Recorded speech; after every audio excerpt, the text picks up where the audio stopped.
wabarakatuh. Alhamdulillahirabbil alamin wassalatu wassalamu ala asyrofil anbiya'i wal mursalin wa ala alihi washabbihi ajma'in. Subhanaka ma 'ilma lana illa ma 'allamtana innaka antal alimul hakim. Rabbi shrah li sadri wa yassir li amri wa hlul 'uqdatam min lisani yafqahu qawli. Allahumma 'allimna mimma jahilna wa zakkirna mimma nasina wa la haula wa la quwwata illa billahil 'aliyyil 'azim. Pertamanya minta maaf di atas kelewatan, atas masalah teknikal sedikit. Apapun kita akan mulakan terus dan mungkin kita terlewat sedikit habis pada malam ini. Mungkin 8.15 insyaAllah. Kita akan buat yang terbaik untuk pada malam ini. Kita mulakan kita punya kuliah tafsir pada malam ini. Seterusnya untuk ayat yang ke-7. Pada ayat yang ke-6 pada minggu lepas kita telah memperbincangkan tentang persoalan as-siratal ladzi an'amta 'alaihim. Ihdinas siratal mustaqim. Apakah arti as-siratal mustaqim disebut? Kita tahu as-siratal mustaqim itu maknanya agama, maknanya Islam, maknanya Al-Quran, kemudian maknanya sunnah Nabi SAW dan maknanya sunnah Nabi dan para sahabat. Kemudian Allah telah memberikan sesuatu lagi pemberitahuan tentang as-sirat, apa yang kamu minta sebenarnya. Apabila kita minta ihdinas siratal mustaqim, kami minta ke jalan yang lurus. Seolah-olah Allah mengajarkan kepada kita semua, jalan yang lurus yang kamu minta itu tidak lain tidak bukan mestilah kepada apa yang telah aku bagi tahu kepada kamu selepas ini. Oleh itulah para sahabat sekalian, apabila kita meminta kepada Allah ihdinas siratal mustaqim, yang pertama kita dah minta iyyaka na'budu wa iyyaka nasta'in. Kita dah minta kepada Engkau kami sembah, kepada Engkau kami memohon pertolongan. Selepas itu bila kita meminta kepada Allah, kita minta lagi sesuatu yang lebih penting. Setelah kita minta pertolongan, kita memberitahu kepada Allah, tunjuklah kami bagaimana kami nak melalui apa yang kami pohon itu. Jadi apa yang kami pohon itu ialah berupa ihdinas siratal mustaqim. Tunjuklah kami ke jalan yang lurus. Ihdinas siratal mustaqim. Dan al-mustaqim, siratal ladzi itu Allah bagi tahu apa lagi. Aku telah berikan kepada kamu apa petunjuk yang kamu telah minta. Tapi petunjuk apakah yang telah Allah bagi tahu tersebut? Maka itulah dalam ayat yang ke-7 dalam suratul Fatihah ini, maka kita akan lihat bagaimana ayat yang terakhir ini. A'udzubillahi minasyaitonir rajim. Siratal ladzi, sira, orang jangan baca sira, jangan terlampau tebal, sira, jangan terlampau nipis, sira jadi sin, kena sira. Sira, sirata, bukan sirata. Siratal ladzi, bukan siratal ladzi, kita sirata. Siratal ladzi. Jadi siratal ladzi zal. Jangan zai. Bila siratal ladzi zal, siratal ladzina an'amta 'alaihim, an'am dengan an'amta 'alaihim itu bukan qalqalah. Siratal ladzina an'amta 'alaihim ain. Siratal ladzina an'amta 'alaihim ghairil ra, ghairil maghdubi 'alaihim, ghairil maghdubi alaihim, tak boleh sebut ghairil maghdu, tak boleh sebut ghairil maghdubi 'alaihim waladdallin.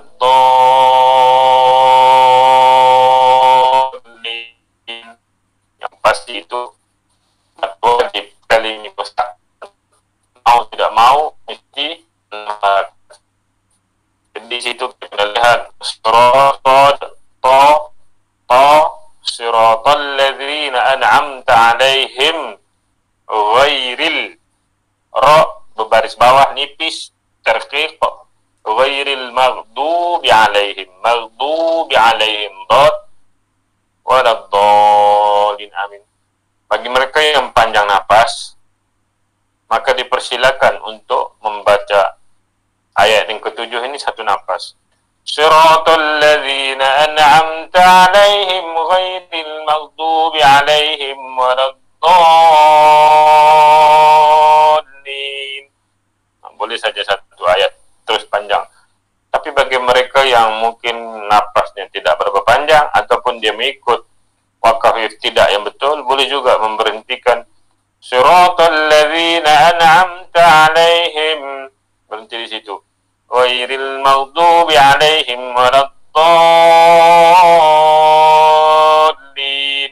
Walaupun tidak ada tanda menunjukkan wakaf qabih ataupun wakaf jaiz dan sebagainya, tetapi dari segi pengertian, pemberhentian kita di alaihim itu tidak memberikan ataupun mencatatkan sesuatu pemberhentian yang wajar kita berhenti.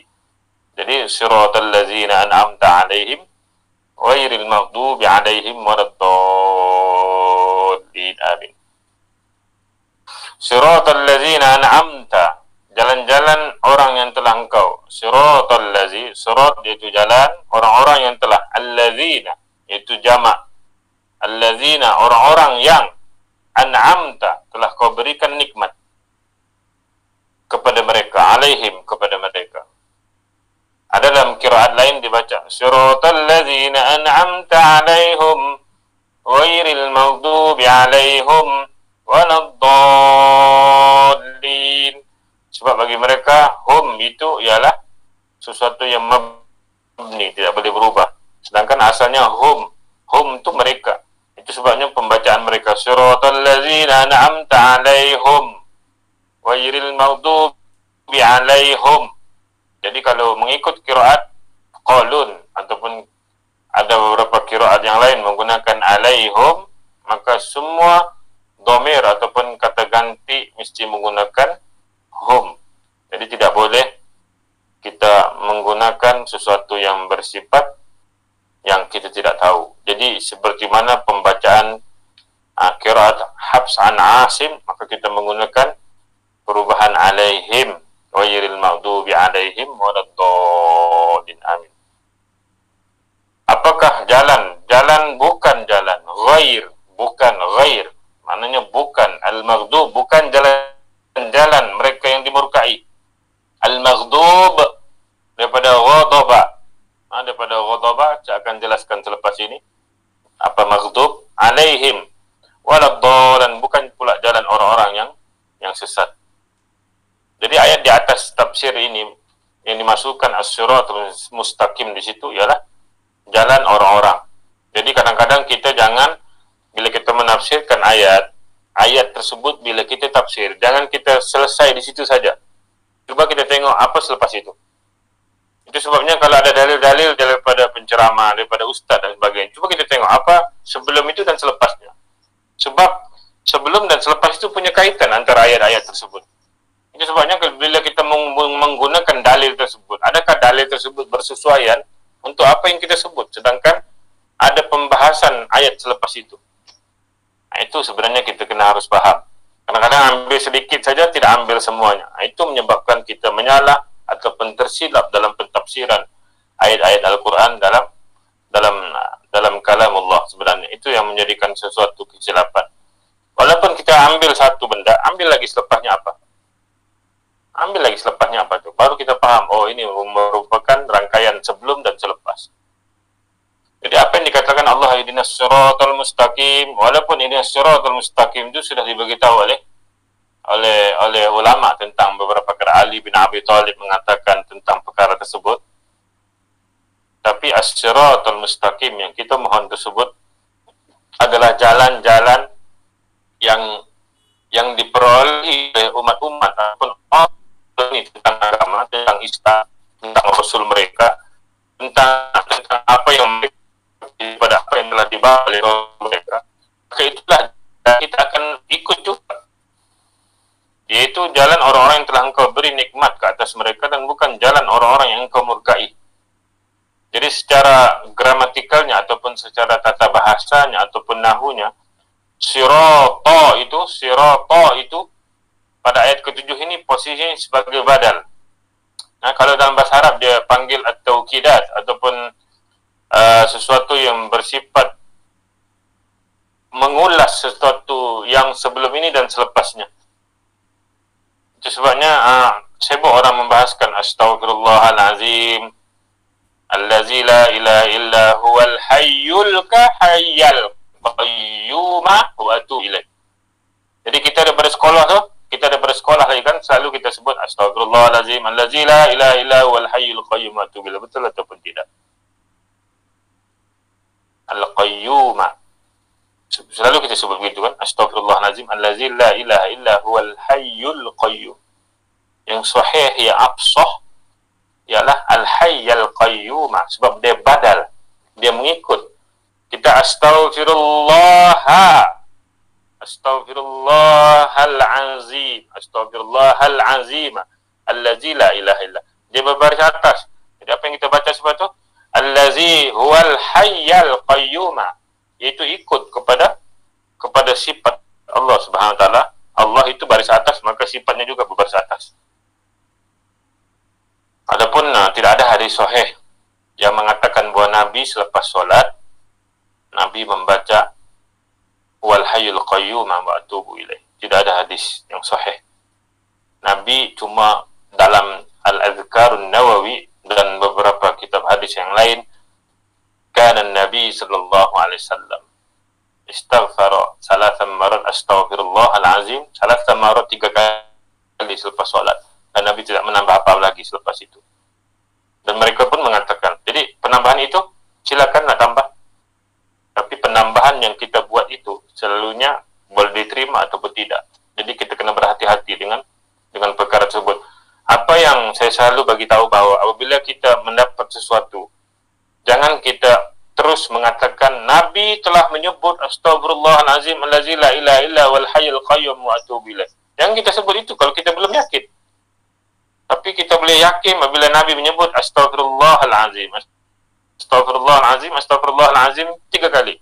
Adapun allazi la ilaha illa wal hayyul qayyum wa atubu ilaih, kalau kita nak sebut juga, kita boleh bagi tahu ini penambahan mungkin daripada para sahabat ataupun para tabi ataupun orang-orang alim. Silakan, tak ada masalah. Kalau nak panjang daripada itu pun untuk dirimu sendiri. Orang Arab ni kadang-kadang dia suka menambah. Itu sebabnya kalau mereka baca Quran, bila baca Quran berlagu dan sebagainya, waladdallin, Allahu akbar, Allahu hayyul qayyum, dia sambung-sambung banyak-banyak cerita. Sebab apa? Kesukaan mereka untuk memuji dan memuji dan memuji. Tapi janganlah pemujian itu kita masuk dalam zikir yang sepatutnya. Zikir itu adalah bersifat taufikiyah, bersifat orang kata sesuatu yang datang daripada Nabi SAW secara sahih. Dalam kitab Al-Adhkarun Nawawi dan beberapa kitab hadis lain pun kita harus tengok bagaimanakah Nabi berzikir selepas solat. Astaghfirullahalazim. Jadi di situ dipanggil badal sirata, siratal mustaqim, ihdinas sirat. Ihdinas sirata itu ialah maf'ulun bih. Jadi ihdina maknanya kami, yaitu fi'il, kemudian na tu kami fa'il, kemudian ihdinas sirata itu al-maf'ulun bih. Jadi di sini siratal ladzina an'amta 'alaihim. Jadi as-sirata ila badal yang sebelumnya itu ataf kepada bayan penjelas kepada ihdina as-sirata allazi. Jadi di sini siapakah orang-orang yang diberi nikmat?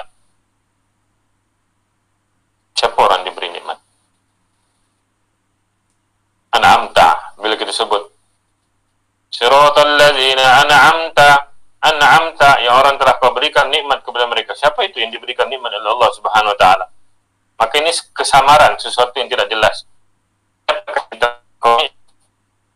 Dalam surat An-Nisa ada disebutkan oleh Allah Subhanahu wa taala, "Wa man yuti'il wa rasul fa ulaika allazina amallahu minan nabiyyin was-siddiqin wasyuhada'i was-shalihin wa hasuna ulaika rafiqa, dzalikal fadlu minallah wa kafa billahi 'alima." Manusia diperintahkan untuk meminta hidayat setiap saat. sekaligus minta diteguhkan sentiasa berada dalam hidayah Allah. Itu sesuatu yang kita minta. Dengan demikian orang yang bahagia adalah orang yang memperoleh taufik dan mendorong dirinya untuk memohon hidayah Allah daripada awal tu, ihdinas siratal mustaqim. Jadi dalam surah An-Nisa tersebut dibagi tahu apa? Dan barang siapa taat kepada, ini penafsiran kepada ihdinas siratal mustaqim. Itu sebabnya Al-Quran itu ditafsirkan oleh ayat yang lain. Itu dipanggil tafsir al-ma'thur, itu tafsir Quran bil Quran. Tafsir yang paling tinggi martabat ialah tafsir Quran dengan Quran. Kemudian tafsir yang kedua ialah tafsir Quran dengan hadis. Kemudian tafsir yang ketiga tafsir Quran dengan qaulus sahabah. Kemudian tafsir yang keempat ialah tafsir dengan ada maudhu'i ataupun ada tajuk-tajuk tertentu.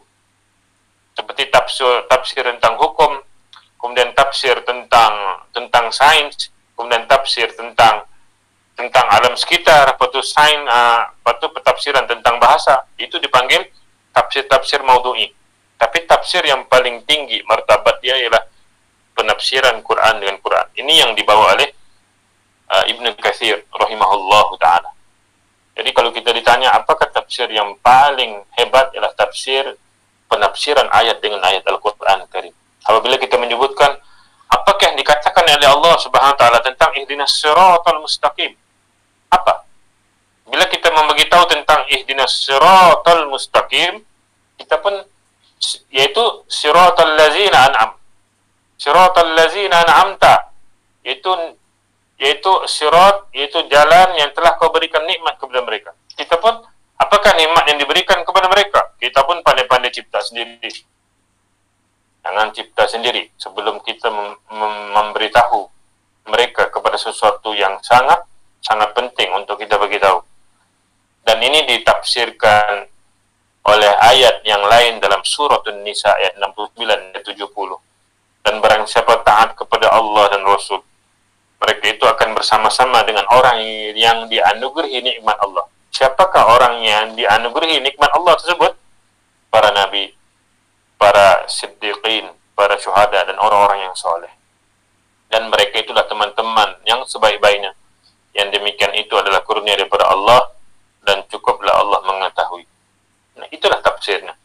Jadi siapakah an'amta itu? As-siddiqin, an-nabiyyin, as-syuhada, as-salihin.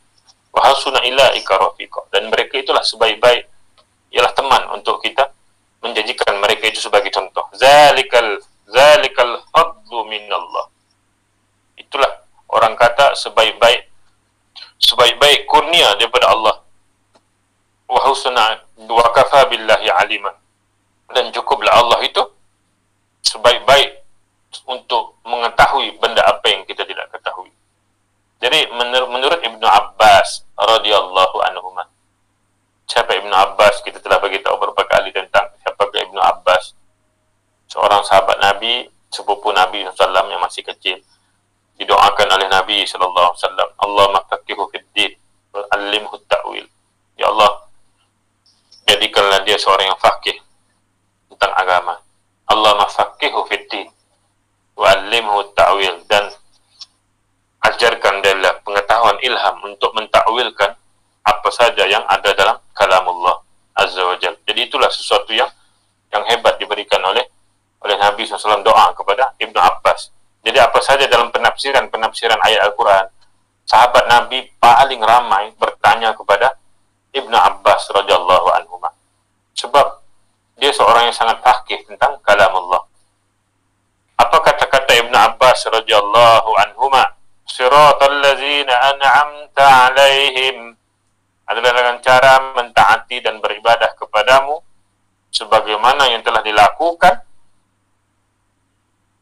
para nabimu, malaikatmu, para siddiqin, para syahid, dan para orang yang saleh. Mereka inilah disebutkan dalam firman Allah, wa may yuti'illah wa ulika allazina Allah. Jadi apabila nikmat yang telah kau berikan kepada mereka itu, jalan yang kita ikut. Bila kita minta kepada Allah, kalau bukan jalan yang dibuat oleh para nabi dan para syuhada, para soleh ini, kita meminta jalan apa lagi? Sedangkan Allah memberitahu an'amta alaihim, yang engkau telah berikan, jalan yang telah engkau berikan ya Allah. jalan yang Engkau telah berikan. Seolah-olah kita telah tahu apa yang telah kita mau kepada Allah Subhanahu wa taala, kita minta apa kepada Allah, kita telah bagi tahu lebih awal. Kita telah bagi tahu lebih awal tentang perkara tersebut. Jadi apabila kita memberitahu lebih awal perkara tersebut, seolah-olah kita sudah tahu apa yang diberitahu oleh Allah Subhanahu wa taala tentang nikmat-nikmat tersebut. Kepada siapa diberikan nikmat tersebut. Jadi bagaimana kita nak tahu? Kita harus belajar. Kita harus paham tentang kalam Allah. Kalau kita main tafsir sendiri, paham sendiri, itulah sesuatu kesilapan kita. Sedangkan kita berkata-kata dengan Allah Subhanahu wa taala setiap hari. Allahu Akbar. Kemudian Imam Mujahid. Imam Mujahid pula mengatakan bahawa apa yang dimasukkan dengan dianugerahi nikmat itu ialah seolah-olah Imam Mujahid merangkumi ataupun merangkumkan an-nabiyyin, asy-syuhada, as-solihin, dan semua itu mereka golongan tersebut. Seolah-olah Imam Mujahid mengatakan bahawa apa yang dikatakan Allah Subhanahu wa taala tentang perkara tersebut ialah itulah dipanggil orang-orang mukmin.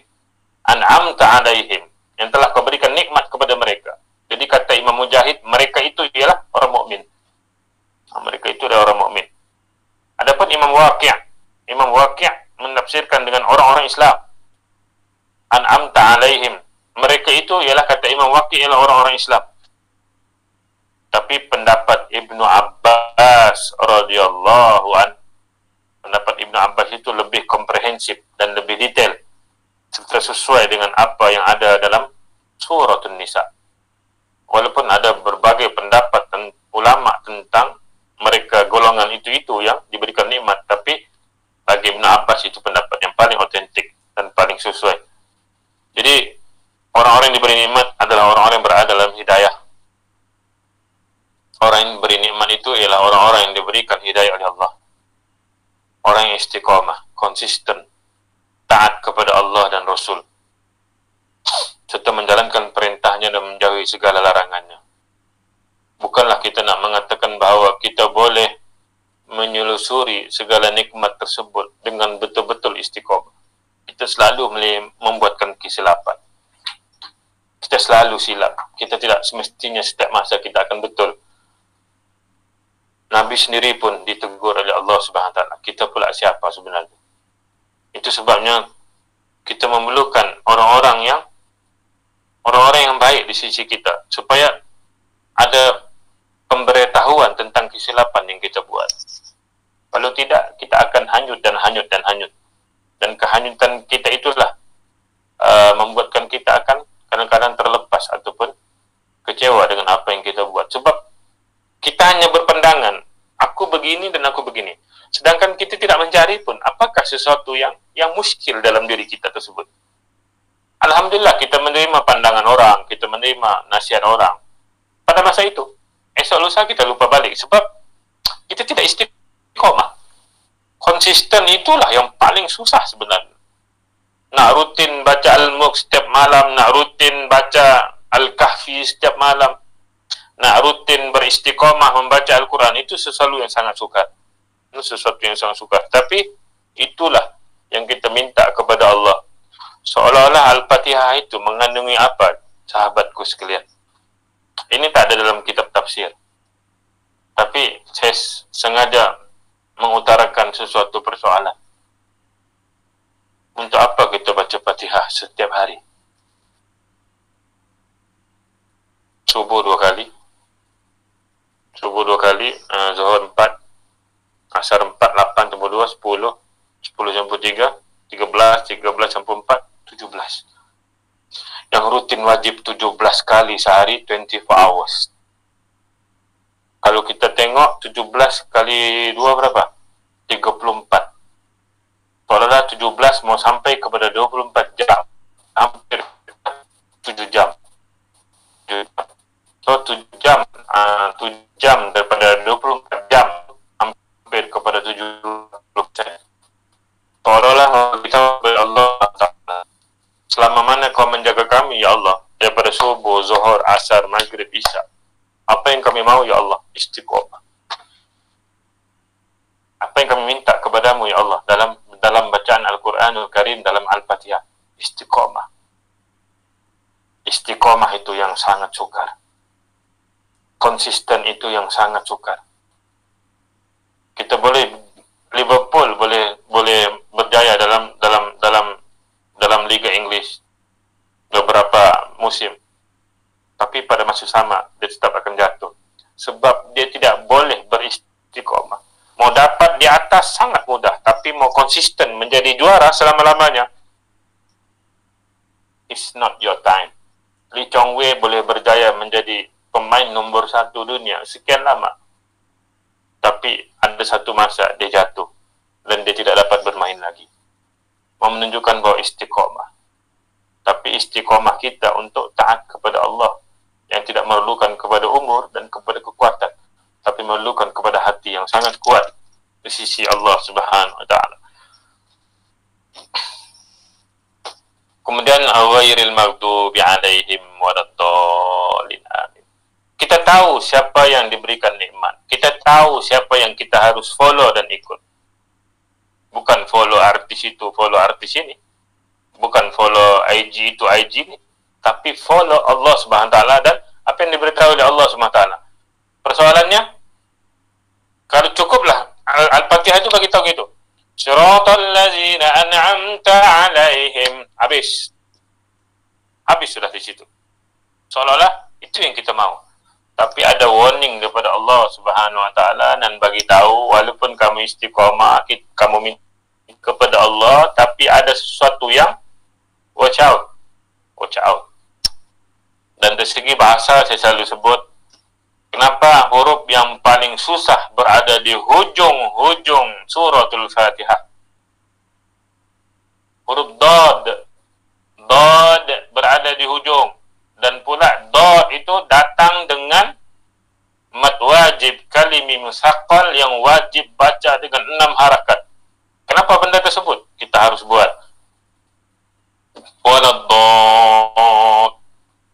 Budak-budak selalunya kalau di masjid, surau, di mana-mana saja pun, start alhamdulillah dia bermain. Malik yaumiddin ya kana dia bermain. Tapi bila start imam kata siratal ladzi, dia akan duduk di shaf dan mulutnya akan bersedia untuk apa? Untuk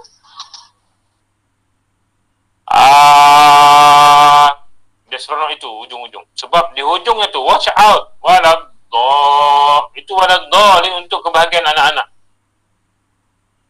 Dia akan menunggu tu waladdallin, dan dia sempat kadang-kadang belum lagi imam waladdallin dia sudah awal lagi sebab terlampau semangat.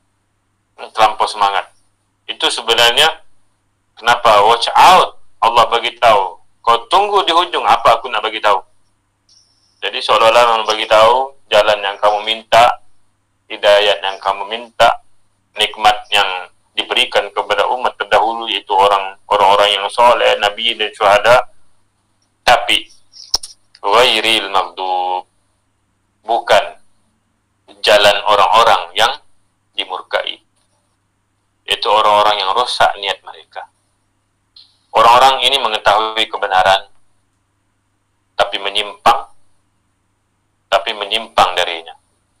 Juga bukan jalan-jalan orang yang sesat, dolal, yaitu orang-orang yang kehilangan ilmu sehingga terjerumus ke dalam kesesatan dan tidak mendapatkan jalan menuju kebenaran. Satu, yang maghdub ni menyimpang. Bagus-bagus segini menyimpang. Ini maghdub. Tapi ad-dal, hilang terus ilmu, hilang terus kebenaran yang sepatutnya berada di kalangan mereka. Jadi, siapakah dia al-maghdub dan siapakah dia ad-dal? Kata ghair dikasrahkan kerana menjadi sifat bagi kata hubung alladzina.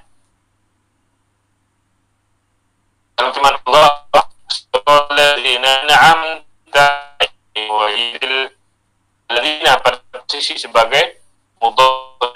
Itu kata kedua dalam alladzina itu memberitahu apakah bendanya. Sirata alladzina an'amta alaihim. Sirat, jalan yang kau berikan hidayah, berikan nikmat kepada mereka. Ghairil, Jadi allazina, nak bagi tahu siratal ladzina itu jalan yang telah kau berikan nikmat kepada mereka. Seolah nak bagi tahu jalan yang kau telah beri nikmat, yang telah kau beri nikmat, bukan. Seolah-olah membagi tahu satu lagi, ada satu lagi nak bagi tahu. Itu bukan jalan. Ini jalan yang aku bagi tahu, tapi bukan jalan ini. Jadi ada dua perasa di situ. Ada dua sistem di situ. Jadi seolah-olah bila kita baca siratal ladzina an'amta 'alaihim, berhenti di situ. Siratal ladzina an'amta 'alaihim, jalan ini, tapi ghair, bukan jalan. Juga dalam kata waladdallin,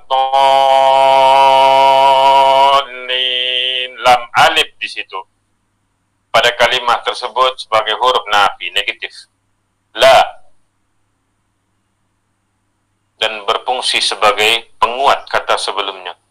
Ghairil maghdubi, boleh saja ghairil maghdubi 'alaihim waddallin.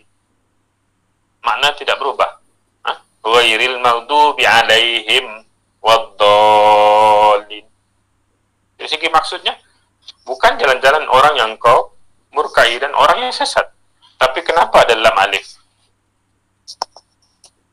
Lam alif itu kalau orang Arab kata Allah, no. Sudahlah kita pakai itu ghairil, bukan jalan orang-orang yang kau murkai. Sudah tahu jalannya orang yang dimurkai itu sesuatu yang negatif. Kemudian Allah tambah lagi dengan lam alif, la di situ. Itu adalah kata nafi, huruf nafi menunjukkan negatif. Bukan seolah-olah kita nak bagi tahu bukan orang yang salah, bukan orang yang menipu, bukan orang yang mencuri, bukan orang yang kita sebut orang itu berapa kali. Sepatutnya kita boleh sebut bukan orang mencuri, menyamun, itu kita tidak sebut, tapi kita sebut orang banyak kali. Mau bagi tahu kenapa kita memerlukan menyebut orang-orang banyak kali sebagai penguat. Dalam bahasa Arab, bila ada sebut lagi sesuatu yang lam alif negatif sebut, itu menunjukkan bahawa sesuatu yang bersifat sangat negatif.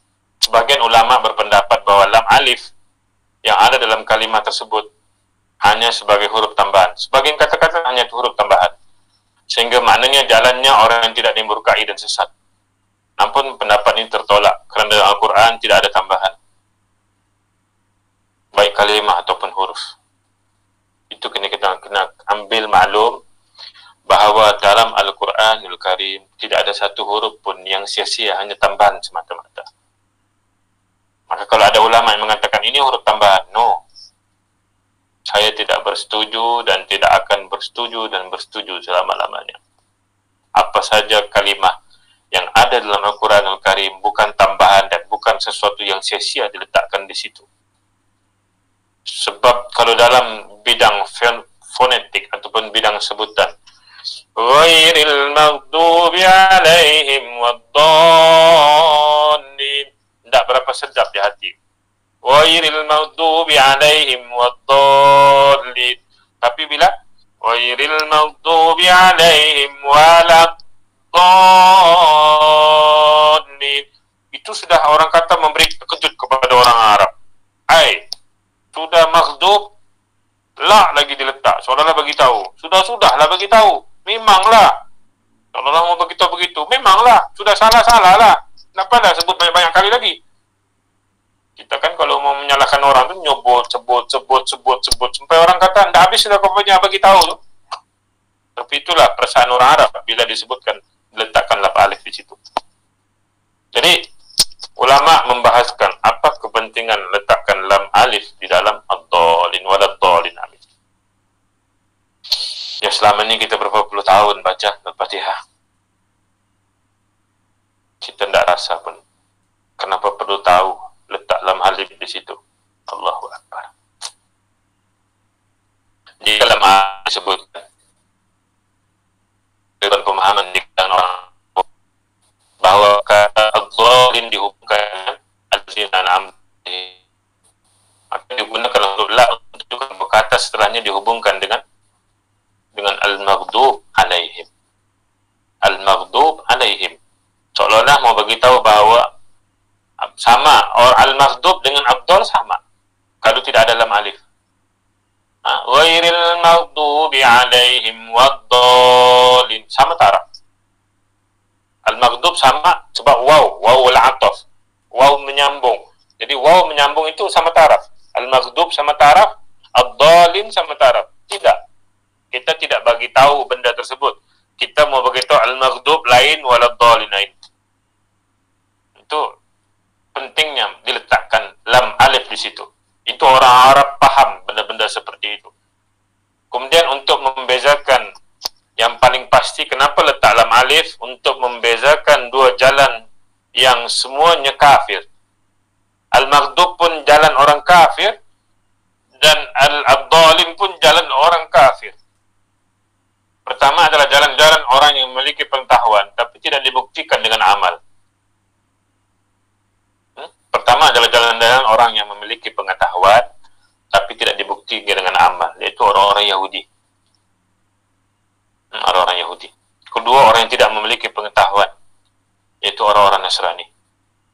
Kita tengok bagaimanakah benda tersebut.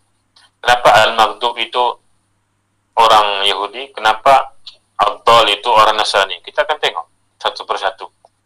Itu sebabnya bila kita solat hajat, kita solat dan sembahyangnya, bila kita lihat kenapa Allah menyebutkan orang Yahudi dan Nasrani. Kan kita tahu lan tardu ankal yahudu wa nasara hatta tattabi'a millatahum. Allah tidak akan redha kamu selagi mana kamu tidak mengikuti petunjuk Yahudi dan Nasrani.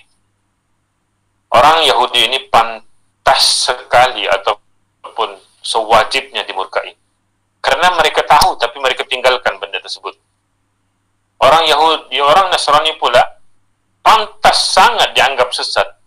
Karena mereka tidak mengetahui sesuatu yang benar, yang al-haqq. Itu sesuatu yang kita lihat. Dalam ayat ini, jalan orang mukmin dibezakan daripada dua jalan yang tersalah tersebut. Mukmin adalah orang yang mengetahui yang benar lalu melaksanakan benda tersebut. Itu sifat orang mukmin.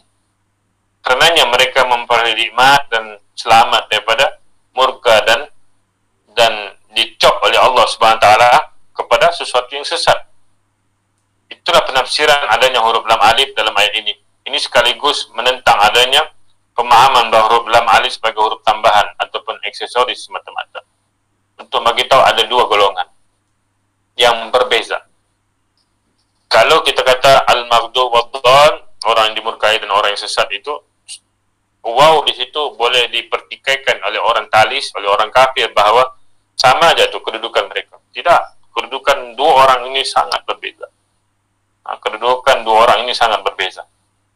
Sangat berbeza. Sebab apa berbeza? Kita akan lihat. Yahudi dan Nasrani telah menggabungkan kesesatan dan kemurkaan dalam diri mereka. Yahudi itu dimurkai dan juga sesat. Begitu juga Nasrani. Namun label yang paling khusus bagi Yahudi adalah dimurkai. Sebab apa kita tahu bahawa Yahudi ini dimurkai? Mereka itu tetap dimurkai dan tetap sesat. Nasrani juga tetap sesat dan tetap dimurkai. Dua-dua ini sama. Tapi apakah label yang paling sesuai untuk diletakkan kepada orang Yahudi? Bahawa mereka ini dimurkai, ini al-maghdub. Kenapa mereka itu perlu dimurkai? Kita pun tahu dengan bagaimana kita tahu? Dalam tafsiran ayat suratul Baqarah ayat 90. Bi'sa mashtaru bihi anfusahum an yakfuru bima anzalallahu baghyan an yunazzilallahu min fadlihi ala man yasha'u min ibadihi faba'u bighadabin ala ghadab walil kafirin azabun muhin. Alangkah buruk perbuatan mereka yang menjual diri mereka sendiri dengan kekafiran yang ada pada apa yang telah diurutkan oleh Allah. Karena rasa dengki bahawa Allah yang menurunkan kurnianya kepada siapa yang dikehendaki di antara hamba-hambanya. Karena itu mereka mendapat kemurkaan. Orang kafir siksaan yang menghinakan mereka. Jadi itu menunjukkan bahawa kita tahu itu siapa? Yahudi. Perbuatan mereka yang menjual diri mereka sendiri dengan kekafiran pada apa yang telah diturunkan oleh Allah Subhanahu wa taala. Kemudian dalam surah Al-Maidah pula, "Qul hal unabbi'ukum bisyarrin min dzalika masubatan 'inda Allah man la'anahu Allah wa ghadiba alaihi wa ja'ala minhumul qiradatu wal khanazir wa abadat taghut ulaika syarrum makanan wa adallu an sawa'is sabil. Katakanlah, apakah akan aku beritakan kepada kalian tentang orang-orang yang lebih buruk pembalasannya daripada orang-orang yang fasik di sisi Allah, yaitu orang yang dikutuki, dimurkai Allah, dan antara mereka ada yang dijadikan kera dan babi, dan ada orang-orang yang menyembah taghut. Mereka itu lebih buruk tempat dan lebih tersesat daripada jalan yang lurus. Kemudian ada pula dalam tafsiran lain lagi dalam suratul Maidah, lu'inal ladzina kafaru min bani Israil. Ini telah menjelaskan secara langsung, telah dilaknati orang-orang kafir daripada Bani Israel dengan lisan siapa? Daud dan Isa putra Maryam. Yang demikian itu disebabkan mereka durhaka dan selalu melampaui batas.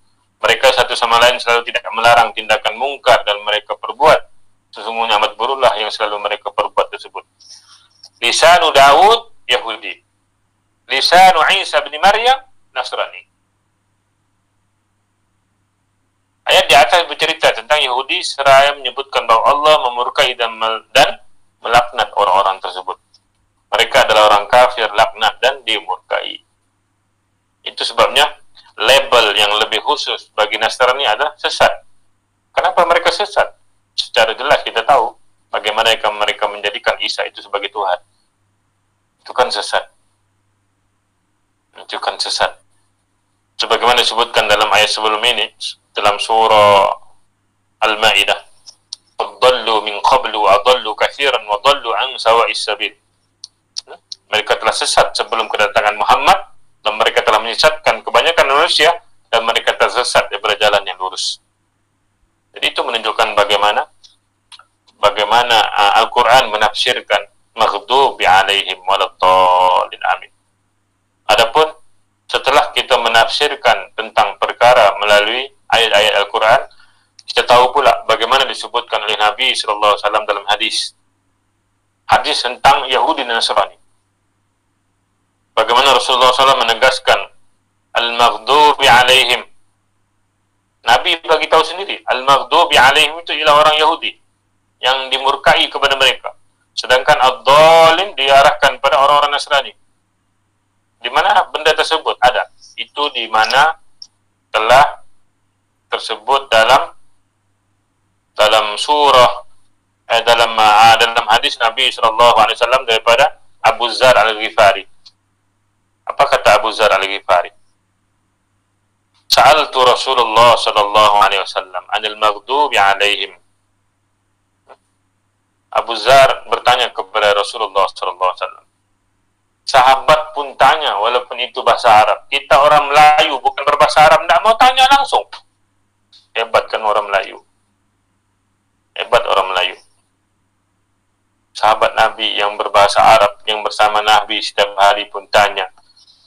Abu Dzar tahu apa maksud al-maghdubi alaihim, orang yang dimurkai. Tahu, tapi dia tetap bertanya kepada Nabi SAW. Kata Nabi, al-yahud qultu waladdallin an-nasara. Jadi bukan ulama yang bagi tahu, bukan siapa bagi tahu. Yang bagi tahu al-maghdub itu ialah Nabi SAW, bahawa mereka itu Yahudi.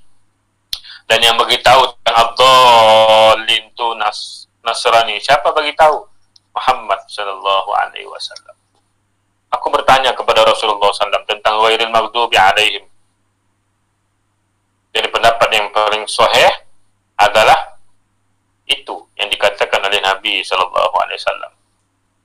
Kemudian mereka adalah orang Yahudi dan juga waladdallin, amin, mereka itulah orang-orang Nasrani.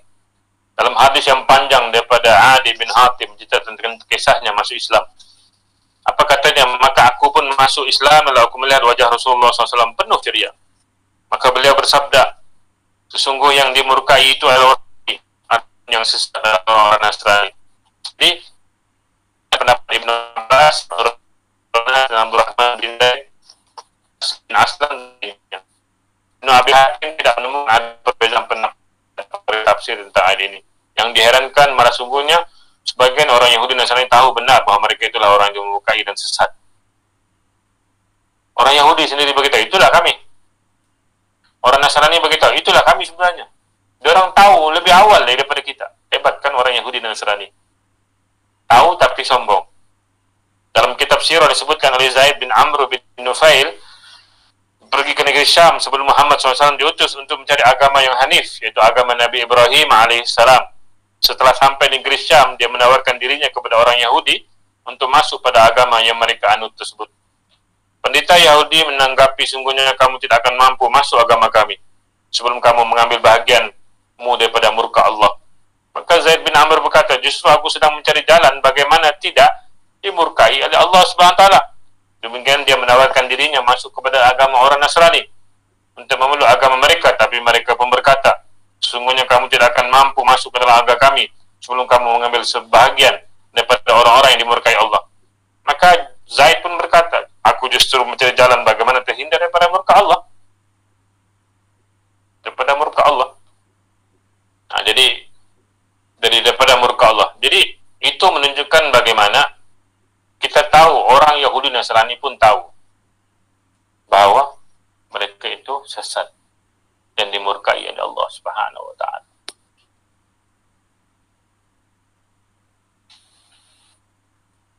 Jadi ada pendapat yang tentang penyebutan dhalin.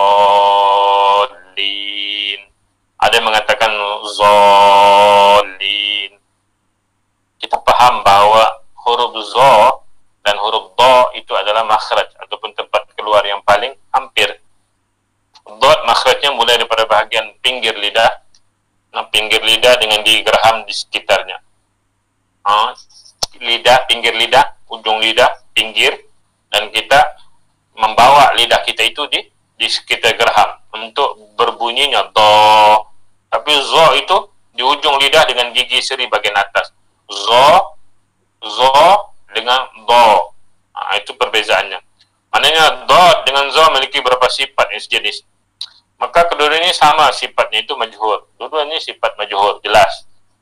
Rakhwah, yaitu lunak. Rakhawah, yaitu lunak. Do dengan zo ni. Kemudian ittibaq, tertutup. Kerana boleh dimaafkan bagi orang tidak boleh membezakan antara kedua huruf tersebut. Jadi macam saya cakap tadi, di antara keindahan sastra dalam ayat siratal ladzina an'amta 'alaihim ghairil maghdubi 'alaihim waladdallin. Ini keindahan sastra, gaya bahasa Arab Al-Qur'anul Karim. Pemberi nikmat disandarkan kepada Allah, an'amta 'alaihim. Coba sebut ta. An'amt. An'amt. Anta ya Rabb. Anta ya Rabb. Ta'adu. Laka ya Rabb, ba. Tapi ini an'amt. Bila kita sebut an'amt, dalam dari segi pendengaran bunyi itu an'amt. Kalau dalam muzik dipanggil ada apa ni, ada eko ataupun ada berbunyi sikit. Kita selalu dengar kalau penyanyi-penyanyi Malaysia ni kadang-kadang berkata, dia ca tu dia keseronokan untuk berkata sesuatu. Kadang-kadang orang bahasa Inggris, orang Eropah, kamu telah berkata-kata sesuatu yang tidak pasti. Seolah-olah sedap bila seperti itu. Itu sebabnya orang putih bila bercakap itu kan sedap. There's no word. It's too strong. Tak tu kan. Cuba kita lihat bila Allah menggunakan an'amta 'alaihim. Allahu Akbar. Itu dari segi bunyi. Kemudian fa'il, ghadiba, dibuang kerana kata al-maghdub dalam ayat ghairil maghdub adalah isim maf'ul. Isim maf'ul itu pembuat. Padahal Allah sebagai pelaku, yaitu orang yang memurkai orang-orang yang kafir. Allah ghadib, Allah itu ghadib, Allah itu maha murka. Kemudian Allah marah kepada siapa? Al-maghdub, yang dimurkai tersebut. Jadi bila kita sebut orang yang dimurkai, itu menunjukkan bagaimana pelaku al-maghdub, orang untuk siapa? Orang yang dimurkai itu siapa? Marah. Siapa yang memurkai? Allah Subhanahu wa taala. Pada ayat yang lain pula menyebutkan bagaimana Allah Subhanahu wa taala disebutkan secara jelas. Seolah-olah dalam surat Al-Fatihah disebutkan siapakah yang murka tersebut. Kita tahu yang murka tersebut confirm Allah Subhanahu wa taala. Tapi bila disembunyikan yang marah tersebut, Allahu Akbar. Itu nilaian sastra yang sangat hebat dalam Al-Qur'anul Karim. Bila disembunyikan subjek, predikat ada, subjek hilang. Itu sangat hebat. Jadi al-maghdubi alaihim di sini menunjukkan dimurkai. Tapi siapakah yang murka tersebut? Hilang tersebut, tiada disebutkan dalam Al-Quran Karim. Itu sesuatu yang sangat indah. Macam kita cakap, datang sudah. Adik-beradik semua lari, gerung-gerung. Tahu siapa itu datang? Bapak yang datang. Tapi dia sebut, bapak datang. Tak. Datang sudah, zoom, lari semua terus. Macam cikgu datang. Cikgu. Tak tahu pun cikgu siapa. Semua lari. Kenapa lari? Karena tahu cikgu yang datang tu yang sangat garang. Tapi tidak disebutkan, cikgu Hamid datang. Tidak pun kita sebut cikgu Hamid. Kalau cikgu lain-lain datang, tidak kita panggil, cikgu. Kita panggil, cikgu datang. Anda pun kita bising-bising, relax saja. Tapi bila ketua kelas bilang, cikgu datang, confirm itu cikgu Hamid. Jadi kalau dalam Al-Quranul Karim tak bagi tahu lagi, orang kata special, lagi cantik. Tapi disebutkan dalam ayat lain, alam tara ilal ladzina tawallaw qauman ghadiballahu alaihim. Tidakkah kamu merhatikan orang yang menjadikan satu kaum yang dimurkai Allah sebagai teman? Bagaimana dalam ayat lain bagi tahu, sebab ini ada tidak bagi tahu sesuatu yang lebih jelas. Tapi terus bagi tahu, ghadiballah, Allah sangat marah kepada mereka. Kemudian waladdallin amin, penyandaran tersebut sungguhnya menyesatkan mereka. Ini seperti mana may yahdillahu fahuwal muhtad wa may yudlil fala tajid lahu waliyyan mursyida. Penyandaran kesesatan mereka itu sebab digunakan waladdallin amin, isim fa'il. Dal itu pelaku sesat, itu yang aktif. Padahal Allah lah yang sungguhnya menyesatkan mereka. Hal ini seolah-olah nak bagi tahu mereka ni aktif setiap masa untuk jadi sesat. Itu gunakan isim fa'il, aktif. Dan barang siapa diberikan petunjuk Allah, maka dialah yang mendapat petunjuk. Dan barang siapa disesatkan, maka Allah tidak akan mendapatkan seorang pemimpin yang dapat memberi petunjuk kepada mereka. Maka ayat di atas sekaligus sebagai membantah tentang keyakinan qadariyah yang mengatakan bahawa Allah tidak memberi hidayah dan tidak pula menyesatkan orang. Manusia yang memilih sendiri jalannya. Jika memilih kesesatan, ia akan sesat dan sebaliknya. Maka pemikiran seperti ini adalah batil kerana bertentangan dengan ayat-ayat yang jelas ini. Kenapa qadariyah sesat? Inilah. Kalau kau sudah ditulis masuk syurga, kenapa kau mau salat? Confirm kau syurga. Kalau kau sudah jadi ahli neraka, kenapa kau mau salat? Sebab kau memang jadi ahli neraka. Inilah keyakinan pihak qadariyah, sehingga kan mereka mengingkari tentang ahli sunnah wal jamaah yang tentang pemahaman tentang qada dan qadar Allah Subhanahu wa taala. Maka para pelaku bid'ah tidak menemukan dalil yang jelas dalam Quran. Kerana kenyataannya Al-Quran justru memisahkan antara yang hak dan yang batil. Memisahkan antara mana yang berupa hidayah dan mana yang berupa kesesatan. Maka ayat Quran yang tidak bertentangan satu sama lain kerana semuanya datang daripada sisi Allah Subhanahu wa taala. Dan terakhir kita habiskan malam ini tentang ad-dal. Baru kita sambung minggu depan tentang amin panjang pembahasan. Walaupun nampak remeh kan, amin, tapi pembahasannya sangat besar. InsyaAllah kita habis waladdallin, kita akan sambung amin, kemudian baru kita mula dalam suratul Baqarah.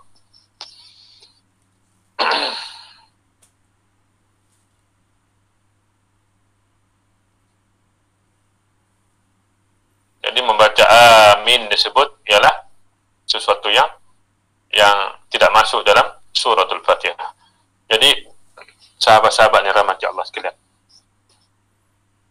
jadi secara umumnya sebelum kita masuk kepada amin tersebut minggu depan, kajian ini terdiri pada 7 ayat yang berisi pokok ajaran Islam. Yang pertama itu pujian kepada Allah secara mutlak. Manusia, kau akan lari daripada memuji Allah Subhanahu wa taala. Kau yakin Allah ada, confirm Kau yakin Allah ada, kau yakin Allah pemberi rezeki, kau yakin Allah pemberi nikmat, tapi kau tidak pernah rasa sempurna sebab kau masih lagi menyanjungi dan memuji orang lain. Ini sesuatu yang sangat bahaya dalam diri kita. Sesuatu yang sangat bahaya dalam diri kita. Kita memuji Allah dalam yang sama, kita memuji kita yakin kepada Allah, tapi nampak gaya kita goyah. So kita masih lagi ingin memuji manusia dan makhluk. Kemudian informasi tentang hari pembalasan yang confirm kita yakin, Maliki Yaumiddin. Betul, untuk kita merasa rendah diri kepada Allah Ar-Rahmanir Rahim, Maliki Yaumiddin. Kemudian kita minta kepada Allah, Iyyaka na'bud, dalam beribadat, dan kita minta dia pertolongan kepada Allah Subhanahu wa taala. Itu sebab saya kata bila kita sebut Iyyaka na'budu wa iyyaka nasta'in, kau beri pertolongan kepada kami, ya Allah. Kau beri pertolongan kepada kami, ya Allah. Kita minta, tapi kalau kita minta terlampau laju, apa yang kita dapat? Kita akan hanyut dan hanyut. Kemudian ikhlas dalam beribadah. Ihdinas siratal mustaqim. Kemudian kita minta kepada Allah, Ihdinas siratal mustaqim, siratal ladzina an'amta 'alaihim. Kemudian kita minta kepada Allah jalan yang telah kau berikan nikmat. Maka kita minta jalan yang telah kau berikan nikmat kepada orang sebelum ini, yaitu mereka para syuhada solihin. Macam mana kita dapat hidayah? Perlu kita mempelajari ilmu, perlu kita mempelajari agama. Bukan setakat minta doa.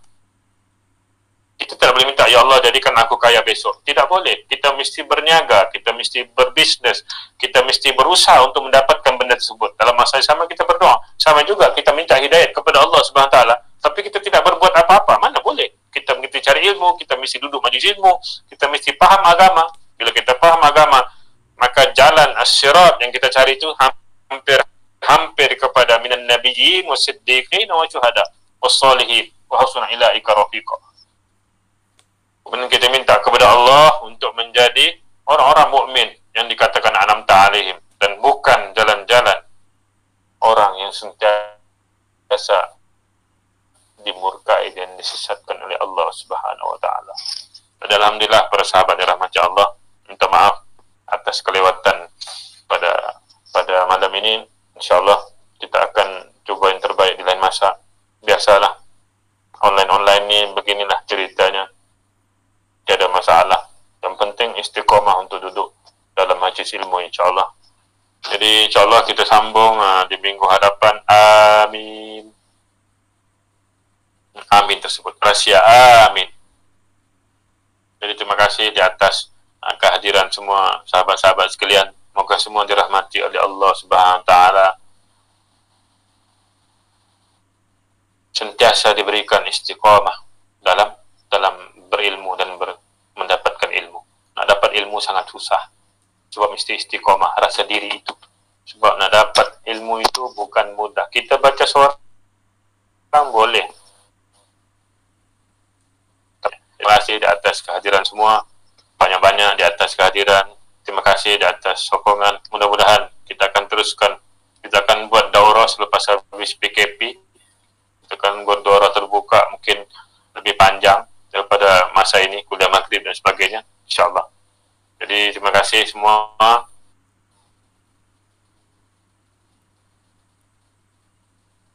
Yang baik datang daripada Allah, yang kurang daripada saya sendiri. Aku qouli hadza wa astaghfirullah li wa lakum wa lisa'il muslimin wal muslimat. Wassalamualaikum warahmatullahi taala